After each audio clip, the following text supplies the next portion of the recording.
Hello friends, this is प्रीति। स्वागत है आपका आपके अपने यूट्यूब चैनल लेट्स कम्पीट में। जैसा कि आप सभी जानते हैं कि इस वक्त हमारे चैनल पर सीटेट 2020 के लिए पेपर 2 के लिए साइंस सीरीज चल रही है। बेसिकली इसमें हम एनसीईआरटी कवर कर रहे हैं, तो उसी कड़ी में हम आज एक इंपॉर्टेंट टॉपिक डिस्कस करने वाले हैं। प्लांट्स के बारे में बेसिकली हम आज डिस्कस करेंगे। पत्तियों के बारे में डिस्कस करने वाले हैं, जड़ कैसी होती है प्लांट के, स्टेम कैसे होते हैं, किस तरह का वेनेशन पत्तियों में मिलता है। ये सारी चीज़ें हम आज डिस्कस करेंगे। ये बहुत इंपॉर्टेंट है सीटेट के पॉइंट ऑफ व्यू से। और ये सारे के सारे टॉपिक्स में जो है आपको फिगर से समझाऊंगी, चित्रों की सहायता से समझाऊंगी, क्योंकि इससे क्या है लॉन्ग टर्म के लिए आपको याद रहता है और किसी तरह का कोई कन्फ्यूजन नहीं रहता है। इसके लिए आपको वीडियो जो है पूरी देखनी है, ठीक है। तो देखिए, सबसे पहले हम वेजिटेशन की बात करेंगे। वेजिटेशन का मतलब होता है किस तरह की वनस्पतियाँ मिलती हैं, उनके टाइप्स क्या क्या हैं और कैसे हमको उनको आइडेंटिफाई कर सकते हैं, ठीक है। तो देखिए, सबसे पहले हम जो डिस्कस करने वाले हैं वो हम डिस्कस करेंगे हर्ब्स के बारे में, श्रब के बारे में एंड ट्री के बारे में। तो फिगर हम बाद में देखेंगे। सबसे पहले हम कुछ पॉइंट्स इसके हैं वो डिस्कस कर लेते हैं। बेसिकली हर्ब्स क्या होते हैं, देखिए। और ये छोटा टॉपिक है, लेकिन इसको इससे सी टेट में कई बार क्वेश्चन आए, इसलिए अच्छे से पढ़ना है इसको, ठीक है। हब्स देखिए पहले बेसिकली क्या होता है। Plants which have tender and green stem और कॉल्ड हब्स। मतलब ऐसे पौधे जिनका की तना जो है काफ़ी कोमल होता है और हरे रंग का होता है, ये आपको ध्यान रखना है। और ऐसे पौधों के तने में जो है फ्लेक्सिबिलिटी होती है, मतलब लचीलापन एक होता है, ठीक है। And they have usually small in size, और ये साइज़ में काफ़ी छोटे होते हैं हब्स। जैसे कि आपने देखा है टमाटर का पौधा हर्ब्स में आता है, या फिर आप देखते हो धनिया आप घर में उगाते हैं, तो धनिया भी एक हर्ब्स का ही एग्जाम्पल है, पुदीना हर्ब्स का एग्जाम्पल है, तुलसी का पौधा हर्ब्स का एग्जाम्पल है। या इसको एक सिंपल तरीके से आप ऐसे भी समझ सकते हो कि ऐसे पौधे जो आपकी हाइट से काफ़ी छोटे होते हैं उनको हम हर्ब्स कहते हैं, ठीक है। और ये ज़्यादा लंबे समय तक जीवित नहीं रहते, ये भी आपको ध्यान रखना है।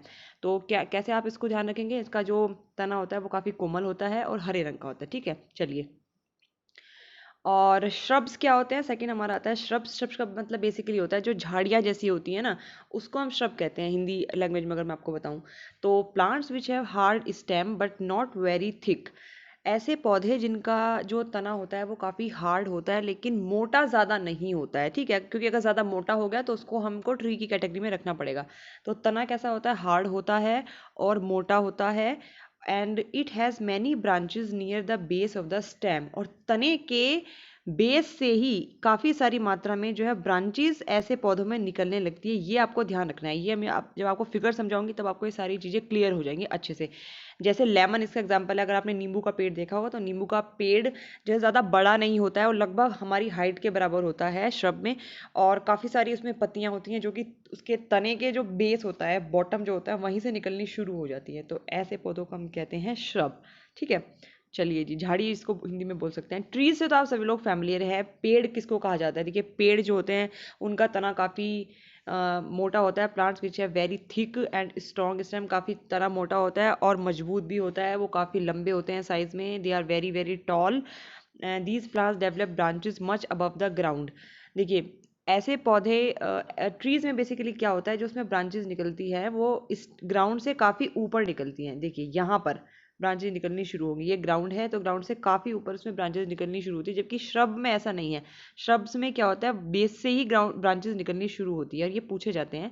बहुत छोटा सा डिफरेंस है, लेकिन ये कई बार सीटेट में पूछा गया है। जैसे कि ये देखिए, ट्रीज के तो बहुत सारे एग्जांपल आपको बताइए। मैंगो ट्री आप ले लीजिए, एप्पल ट्री ले लीजिए, अशोका पेड़ ले लो, या जितने भी पेड़ आपके चारों तरफ आप देखते हैं वो सब। और इनके क्या क्या एग्जांपल आपको और आते हैं वो आप मेरे को कमेंट सेक्शन में बताइएगा। हर्ब, श्रब एंड इन सब के एग्जांपल्स आपको बताने हैं, ठीक है। चलिए, नेक्स्ट हमको देखना है क्रीपर्स। क्रीपर्स क्या होता है, basically plants which have week stem. ऐसे पौधे जिनका की तना काफ़ी कमज़ोर होता है और इतना कमज़ोर होता है कि वो सीधा खड़ा नहीं रह पाता। These can not stand upright but spread on the ground. और इसी वजह से जब वो सीधे खड़े नहीं हो पाते तो वो क्या करते हैं, ज़मीन पर ही रहते हैं। तो ऐसे आपने देखा होगा, कद्दू की बेल जो होती है वो कभी भी आपने देखा है वो सीधी खड़ी नहीं होती, वो हमेशा ज़मीन पर ही लेटी रहती है, फैली रहती है। क्योंकि इसलिए फैली रहती है क्योंकि उनका तना में इतनी ताकत ही नहीं होती, उसके तने इतना वीक होता है कि वो उनको एक मजबूती नहीं दे पाते हैं, इसकी वजह से वो खड़े नहीं हो पाते हैं। पंपकिन इसका एग्जाम्पल है, वाटरमेलन भी आप बोल सकते हो। तो कद्दू की बेल आपने आप देखिएगा कि जिसने नहीं देखी है तो वो कभी भी ऊपर आप उसको नहीं चढ़ा सकते हैं, वो ज़मीन पर ही रहती है, ठीक है। तो ऐसे पौधों को हम कहते हैं क्रीपर्स, जिनमें तना काफ़ी वीक होता है, जो सीधे खड़े नहीं हो सकते, सिर्फ और सिर्फ ज़मीन पर ही लेटे रहते हैं। अगला आता है क्लाइंबर्स। देखिए क्लाइंबर्स में भी वही चीज़ है, थोड़ा सा इसमें डिफरेंस है क्रीपर और क्लाइंबर में। प्लांट विच है वीक स्टेम, इनका तना भी मजबूत वीक कमज़ोर ही होता है, लेकिन इतना कमज़ोर नहीं होता जितना कि क्रीपर्स का होता है। अगर आप इनके पौधे के तने को थोड़ा सा सहारा दें तो वो ऊपर चढ़ जाते हैं। तो ऐसा आपने कहाँ देखा है, बट देखो, but take support to climb up, सहारा लेकर के वो ऊपर चढ़ जाते हैं। जैसे मनी प्लांट आपने देखा, सबके घर में मनी प्लांट होता है, तो मनी प्लांट सीधे अगर आप उसको सहारा नहीं दोगे तो वो ऊपर नहीं चढ़ेगा, लेकिन अगर आप उसको सहारा दे देते हैं तो वो किसी सहारे के, किसी लकड़ी के साथ साथ ऊपर चढ़ जाता है। तो ऐसे पौधों को हम कहते हैं क्लाइंबर्स। या फिर बीन्स जो होती हैं, जो बीन्स आप सब्जी में खाते हैं, या सेम का पौधा जो होता है, वो सब के सब क्लाइंबर्स में आते हैं। या ऐसी बेल भी जिसको बोल सकते हो आप हिंदी में, जो कि किसी चीज का सहारा लेकर के ऊपर चढ़ जाती है। लेकिन क्रीपर्स को अगर आप सहारा दोगे वो तब भी ऊपर नहीं चढ़ेंगे, वो सीधे सीधे ग्राउंड में स्प्रेड हो जाते हैं। तो ये बेसिकली बहुत छोटा सा टॉपिक है बट बहुत इंपॉर्टेंट है। चलिए इसको एक फिगर आप देखो तब आपको क्लियर समझ आएगा हमने पढ़ा क्या है अब तक। देखिए हर्ब्स जैसे कि मैंने बोला साइज में बहुत छोटे होते हैं, और इसका तना जो है हरे रंग का होता है और काफ़ी वीक होता है। तो ये एक हर्ब का एग्जाम्पल है, ठीक है। चलिए फिर आता है, सॉरी हाँ, हब का एग्जाम्पल है। फिर देखिए आप शब, शब कैसे होते हैं, साइज में ज़्यादा बड़े नहीं होते, ट्री जितने तो बड़े नहीं होते, लेकिन जो है इसमें आपने देखा कि जो ब्रांचेस, हमने बोला कि जो स्टेम होता है, तना होता है, तने के बेस से ब्रांचेस निकलना शुरू हो जाती है। आप देखिए कितनी सारी ब्रांचेस इसमें निकल रही हैं। तना इसका ज़्यादा मोटा भी नहीं है ट्री के कंपैरिजन में, लेकिन मजबूत होता है। तो ये काफ़ी सारी ब्रांचेस में निकली हुई होती है, और वो भी काफ़ी बेस से, बिल्कुल नीचे से शुरू हो जाती है ब्रांचेस निकलना। जबकि ट्री के साथ ऐसा नहीं होता। ट्री में जो ब्रांचेस निकलती हैं वो आपको सबको पता है, वो काफ़ी ऊपर से निकलना शुरू होती है। देखिए कितना गैप है धरती और जहाँ से ब्रांचेस निकल रही है उसमें, जबकि यहाँ पे आप देखिए ब्रांचेस यहीं से निकल पा रही हैं। तो ये हर्ब और ट्री के बीच में डिफरेंस होता है। अब आप देखिए क्रीपर्स क्या होते हैं और क्लाइंबर्स क्या होते हैं। मैंने बोला क्रीपर्स, जैसे आप इसमें देख पा रहे हैं, ये कद्दू है, ये बेल है, ये कहीं पर जो है ऊपर की तरफ नहीं चढ़ी है, सिर्फ और सिर्फ ज़मीन पर ही लेटी हुई है बेल। तो ऐसे पौधे जिनकी बेल ज़मीन पर रहती है उसको हम कहते हैं क्रीपर्स। पंपकिन या कद्दू उसका एग्जाम्पल है। क्लाइंबर देखिए आप, मैंने बोला जो सहारा लेकर जो पौधे चढ़ जाते हैं ऊपर, उनको हम क्लाइंबर्स कहते हैं। तो मनी प्लांट आपने देखा, ये एक हमने बीच में लॉग लगाया है जिसको उसका सहारा लेकर के मनी प्लांट ऊपर चढ़ जाएगी, तो इसको हम बोलते हैं क्लाइंबर्स, ठीक है। चलिए जी, अगला हम उसमें पढ़ने वाले हैं पत्ती के बारे में। देखिए बेसिकली पत्ती क्या होती है, कैसा पत्ती का स्ट्रक्चर होता है, और किस तरीके का पत्ती में वेनेशन या विन्यास होता है। इससे तो सीटेट में बहुत बार क्वेश्चन पूछे गए हैं, इसलिए इसको आपको ढंग से समझना है। देखिए सबसे पहले मैं आपको बताऊं पेटियोल क्या होता है, ये आपको समझिए थोड़ा।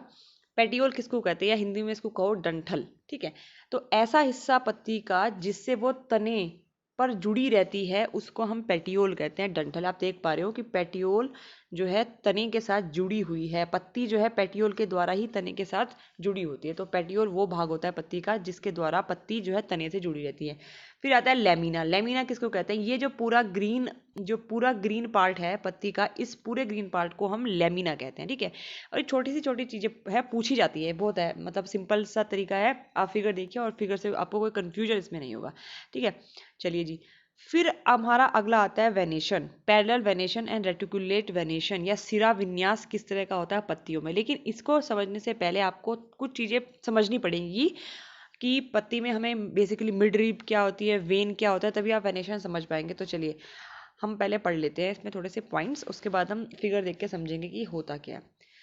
सबसे फर्स्ट आता है पेटियोल। तो पेटियोल बेसिकली क्या है, that part of the leaf by which it is attach to the stem. मैं ऑलरेडी बता चुकी हूँ, वो हिस्सा लीफ का जिससे वो तने के साथ जुड़ी रहती है, जिसको डंठल कहते हैं हिंदी में। सेकेंड है लेमिना। लेमिना होता है broad green part of the leaf, जो हरे रंग का हिस्सा होता है पत्ती का, उसको हम लेमिना कहते हैं। बेसिकली पत्ती, आप ये बोलोगे कि ये लेमिना है, अगर आप इसको डंठल ये इसमें आप जोड़ दोगे तो इस पूरे को हम पत्ती कहते हैं। लेकिन अगर हम सिर्फ हरे वाले भाग को कंसीडर करेंगे तो ये इसको बोलेंगे लेमिना। फिर हमारा थर्ड जो हमको डिस्कस करना है वो है मिड रिब। मिड रिब क्या होती है, prominent line in the middle of the leaf. देखिए इसमें मैंने लाइन लिखा है, लीफ होगा, prominent line in the middle of the leaf. देखिए एक ये पत्ती है, पत्ती के बीच में आप सभी ने एक लाइन देखी होगी, ठीक है, जो काफ़ी क्लियरली विजिबल होती है। इसी लाइन को हम मिड रिब कहते हैं। ये बहुत छोटी छोटी चीज़ें हैं लेकिन इनको याद आपको करना है, ठीक है। तो ये हो गई मिड रिब। अब देखिए कुछ लाइन आपने इस मिड रिब से निकलती हुई भी देखी होगी, इस तरीके से पत्ती ऐसी तो होती है ये। तो इन जो साइड में जो लाइंस होती हैं जो कि मिड रिब से निकलती हैं, इनको हम कहते हैं वेन्स या शिराएं, हिंदी में इसको शिराएं कहा जाता है। तो lines that emerges from the mid rib are called veins, ठीक है, या शिरा जिसको कहा जाता है। अब लीफ वेनेशन क्या होता है, मतलब पत्ती का विन्यास या शिरा विन्यास क्या होता है, ठीक है, ये आप हिंदी में समझें, पत्ती का शिरा विन्यास या इंग्लिश में लीफ वेनेशन। देखिए सीधा सा मतलब है कि वेन्स अपने आप को किस तरीके से पत्ती में अरेंज करती हैं, या किस तरीके का डिज़ाइन जो वेन्स बनाती हैं, उसी डिज़ाइन को हम कहते हैं लीफ वेनेशन या पत्ती का शिरा विन्यास। देखिए ये एक पत्ती है, इसमें जो वेन्स हैं, अब अगर वो इस तरीके से भी अरेंज हो सकती है, मैंने आपको बताया ये वेन्स है, या फिर कई बार वो ऐसे भी अरेंज हो सकती हैं, वो उनकी मर्जी है वेन्स की। तो देखिए इसमें अलग डिज़ाइन हो गया, इसमें अलग डिज़ाइन हो गया, तो इसका मतलब दोनों की दोनों पत्ती में जो लीफ वेनेशन है वो अलग अलग है। तो लीफ वेनेशन बेसिकली क्या होता है, design made by veins in the leaf, ठीक है। अब लीफ वेनेशन बेसिकली दो तरीके का होता है, reticulate venation and parallel venation. Reticulate venation को हिंदी में कहा जाता है जालिका रूपी शिराविन्यास, और पैरेलल वेनेशन को कहा जाता है समांतर शिराविन्यास। देखिए नाम से समझ में आ रहा है जालिका रूपी शिराविन्यास, मतलब इसमें नेट लाइक स्ट्रक्चर होगा, जाली जैसा स्ट्रक्चर होगा, सीधी सी बात है। देखिए तो if the design made by veins is net like on both side of the mid rib, तो इसको कहा जाता है रेटिकुलेट वेनेशन, ठीक है।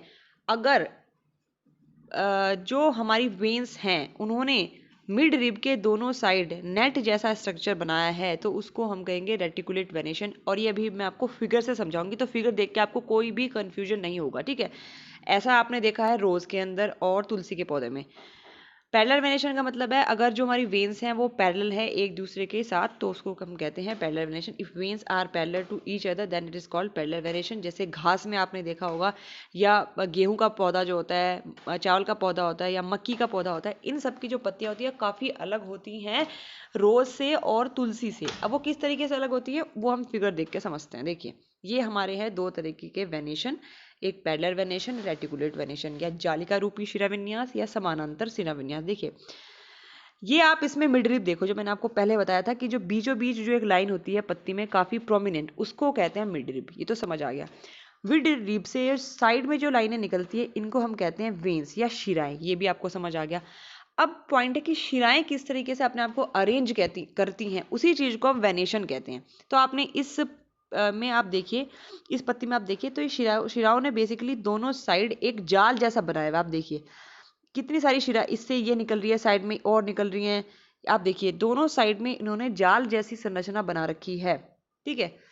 तो इसी वजह से ये रेटिकुलेट शिराविन्यास है, या जिसको हिंदी में कहा जाता है जालिका रूपी शिराविन्यास, ठीक है। आप देखिए बिल्कुल फिगर से एकदम से क्लियर है, आप इसमें देखिए कुछ भी नजर नहीं आ रहा है, पूरा जाल जैसा स्ट्रक्चर है। या और क्लियरली आप इसको देखेंगे, किसी पत्ती को आप देखना, तो काफी सारी इस तरीके से शिराओं का एक सघन जाल होगा, काफी सारी इस तरीके से नेटवर्क जैसा वो बना लेंगी चारों तरफ पत्ती में, ठीक है। तो इसी वजह से इसको रेटिकुलेट वेनेशन कहा जाता है। और ये जैसे आपने गुलाब की पत्ती आप देखिए बिल्कुल ऐसी होती हैं, तुलसी की पत्ती देखोगे आप गौर से देखोगे तो बिल्कुल ऐसी होंगी, ठीक है।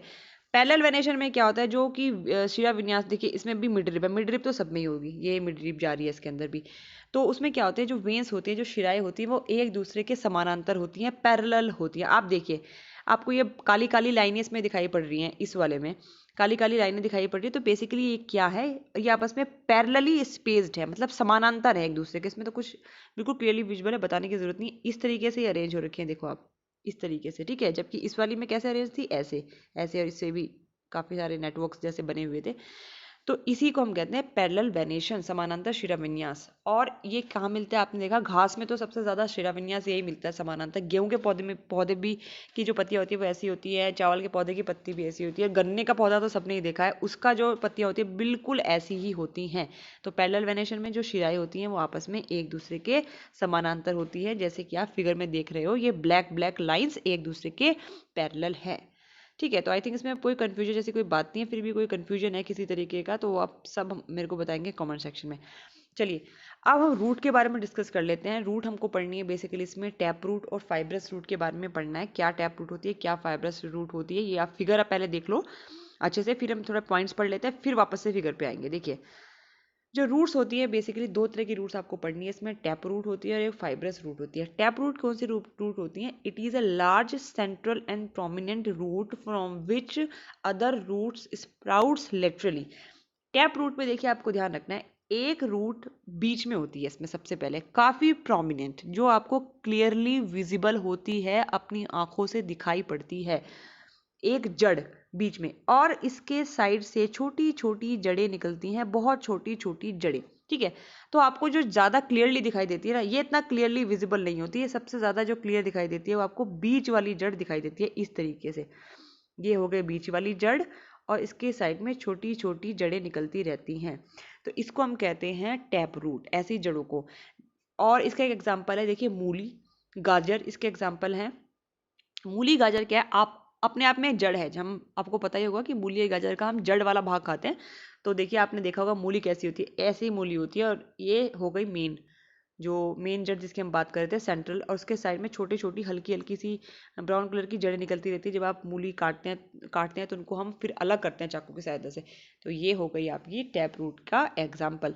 फाइब्रस रूट क्या होती है, फाइब्रस रूट में बेसिकली कोई मेन रूट इसमें नहीं होती है, इसमें बहुत सारी रूट्स होती हैं, जिनमें आप कोई रूट अलग नहीं फाइंड आउट कर सकते हो कि ये मेन रूट है। इस तरीके सारी रूट्स एक बराबर, कोई बड़ी नहीं कोई छोटी नहीं, सब एक जैसी होती है, similar in size and similar in length, ठीक है। It consist of many roots which are of similar size and length. Example है ग्रासेस, जैसे घास में आपने ऐसी रूट देखी है, या फिर आप अनियन में देखो, और गेहूं का पौधा उखाड़ के देखिए, उस सब में इजिली इस तरह की रूट्स मिल जाती हैं। तो ये सारी चीज़ अगर आप प्रैक्टिकली देखें या फिगर से देखें तभी अच्छे से समझ आता है। चलिए अब फिगर देख लेते हैं। ये देखो, ये देखिए आप टैप रूट कितना क्लियरली विजिबल है। ये आपकी मेन रूट हो गई गाजर में, साइड में छोटी छोटी रूट्स निकल रही हैं। ये आपकी मूली हो गई, इसमें मेन रूट है जो आपको क्लियरली दिखाई पड़ रही है, साइड में छोटी छोटी रूट्स निकल रही है। तो ये हो गई टैप रूट। शलजम है, शलजम भी टैप रूट है, ये हो गई मेन रूट, ये पूरी, क्योंकि इनका हम जड़ी तो खाते हैं, साइड में छोटी छोटी रूट्स निकल रही हैं, तो ये हो गई टैप रूट। जबकि जो फाइब्रस रूट्स होती हैं उनमें मैंने बोला, ये देखिए प्याज में फाइब्रस रूट्स का एग्जांपल आप देखो कितना क्लियरली दिखाई पड़ रहा है, आप कोई मेन रूट इसमें आइडेंटिफाई नहीं कर पा रहे, सारी रूट्स जो है एक जैसी हैं। ये देखिए कैसा जाल जैसा बनाया हुआ है। तो सारी रूट्स कैसी होती है इसमें, एक जैसी होती हैं बिल्कुल। एक और एग्जाम्पल आप देखो, इसमें आप देखो बीच में आपको क्लियरली एक रूट दिखाई पड़ रही है, उसके साइड से छोटी छोटी रूट्स निकल रही है। जबकि ये जो घास है इसके पौधे में आप देखो कुछ भी आपको एक रूट, सारी जो जड़ें हैं वो एक जैसी हैं, उनको आप अलग अलग नहीं कर सकते, सारी सारी है ऐसे ऐसे फैली हुई जड़ें हैं। तो इनको हम कहते हैं फाइब्रस रूट, और ये पूछे जाते हैं बहुत बार एग्जाम्पल में, सॉरी एग्जाम्स में। तो ये ही आपको पढ़ना है चैप्टर में। आई थिंक ये फिलहाल तो मेरे को आपको यही बताना था। इसमें हम स्टेम के बारे में पढ़ चुके हैं, रूट्स के बारे में पढ़ चुके हैं। फिर भी अगर आपको इसमें कोई कन्फ्यूजन है, ऐसे तो आपको कोई कन्फ्यूजन रहना नहीं चाहिए, फिर भी आप मेरे को कमेंट सेक्शन में बताइए अगर आपको किसी भी तरह का कोई कन्फ्यूजन है। और वीडियो अगर पसंद आती है तो प्लीज़ वीडियो को लाइक कीजिए एंड शेयर कीजिए एंड चैनल को सब्सक्राइब कीजिए। जल्दी मिलते हैं हम अगली वीडियो के, अगला कुछ इंपॉर्टेंट टॉपिक हम डिस्कस करने वाले हैं, तो बहुत जल्दी मिलेंगे। तो तब तक के लिए आपको वेट करना पड़ेगा। थैंक